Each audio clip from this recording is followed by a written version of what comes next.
আমি কখনো বাংলাদেশে দেখি নাই কোনো মানুষ কোনো পুলিশকে স্যালুট করতে। আরে ভাই, স্যালুট করো কীভাবে? তারা তো ওই সম্মানের ওই রেসপেক্টের কাজই করেনি। তারা শুধু কাজ করে কার্পেটে লাথি দিয়ে তার খাবারটা নিজে খাবে। আরে ভাই, যদি রেসপেক্ট পেতে চান না, রেসপেক্ট দিতে হয়। বাইরের দেশের পুলিশ যদি তারা সম্মান পায় জনগণের কাছ থেকে, তাহলে বাংলাদেশের পুলিশ কেন সম্মান পাবে না? তারাও সরকারি পুলিশ, আপনারাও সরকারি পুলিশ, তাহলে আপনারা কেন এরকম রেসপেক্ট পান না, এরকম সম্মান পান না? কারণ হলো আপনাদের ব্যবহার ভালো না। আপনাদের একটাই ব্যবহার, সেটা হলো ঘুষখোর পুলিশ। যদি আপনারা এরকম সম্মান পেতে চান না, তাহলে তাদের মতো কাজ করতে হবে, বুঝতে পারছেন?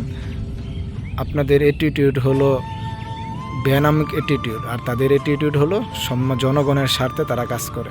আপনারাও কাজ করেন, আপনারা চিন্তা করেন আপনাদের পেট কিভাবে ভরবেন, আর ওইসব দেশের পুলিশ চিন্তা করে তাদের জনগণ কিভাবে ভালো থাকবে, কিভাবে সুস্থ থাকবে, তারা সেই